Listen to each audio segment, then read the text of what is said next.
Hello, my name is Carrie Agami. I am from the Happy Honus 4-H Club in Hawaii, and today I'm making kimchi. Kimchi is a Korean side dish, and I decided to name it Kara's Kimchi in the Korean language because first, when kimchi is made at home, it's very customizable and you can do it based off of preference and everything. And Kara is just my name spelled in Korean. To start, here are the supplies you'll need. Okay, so first I'm gonna start off with cutting the cabbage. To cut the cabbage, you're gonna cut around the center core at the bottom, just so that you can utilize most of the leaf and not waste.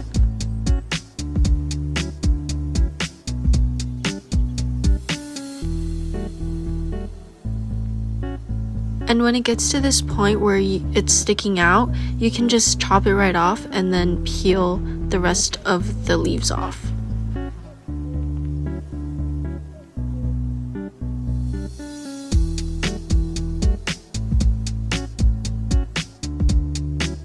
Once all the leaves are separated, you can start cutting. And you're gonna make your pieces about this to this big. For the leaves, I like to stack about 4 or 5 on top of each other and slice them into those 1-inch pieces.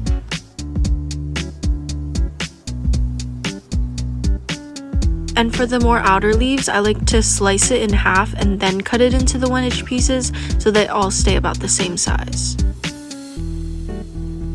Place everything into your large bowl and head over to the sink.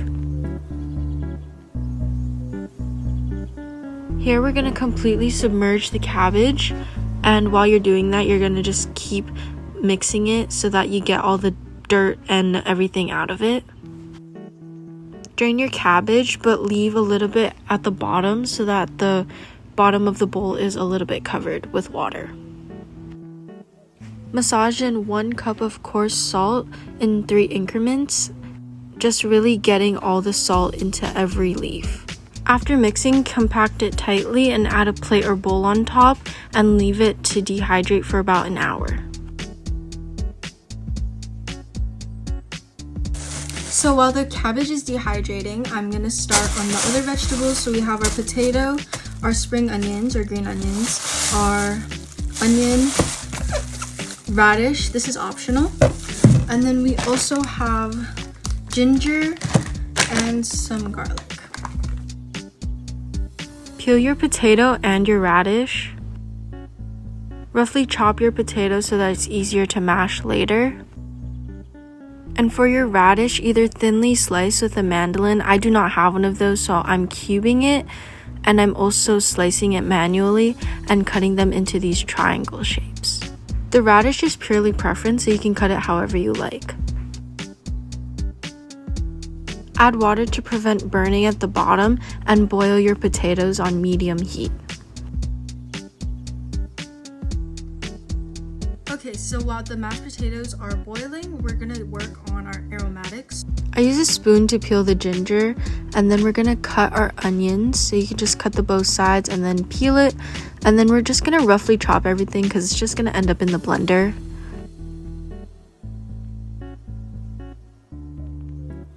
For the apples, I would probably peel it first because this was actually really hard to do.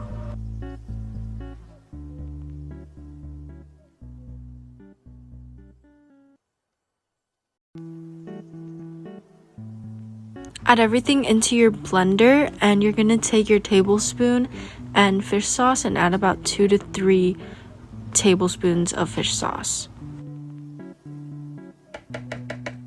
Blend everything up, and if it needs more fish sauce, kind of just eyeball it and add if needed.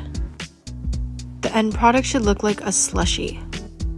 To cook the potatoes, just check up on it after you're done blending, and if it's soft enough, then you can take it off the stove and drain it.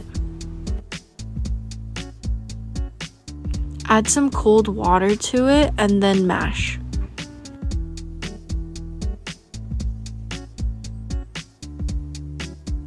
For the green onions, chop into 1-inch pieces. After an hour, go back to your cabbage, and you're gonna see that there's a lot of water. Just drain it out. Put the cabbage into your colander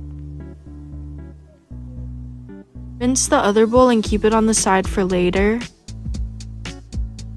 Then you're gonna rinse your cabbage 2 times just so that it's not too salty.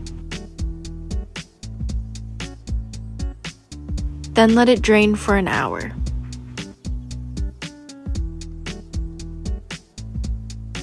Keep all your ingredients on standby, throw on your gloves so that you don't get stained, and add in your mashed potatoes and mixture.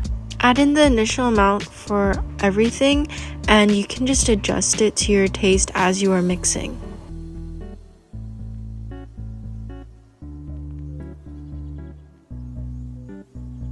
As you're mixing, keep tasting and adjusting to your liking.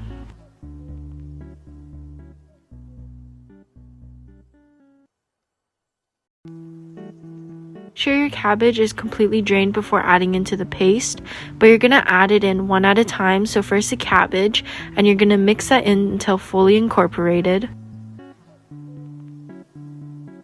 Then add in your radish, making sure everything is covered as well. And same with your green onions.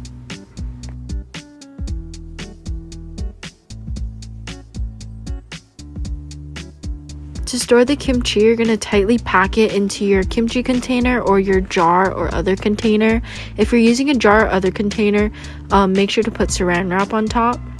To ferment, leave for about 2 weeks to a month, and enjoy!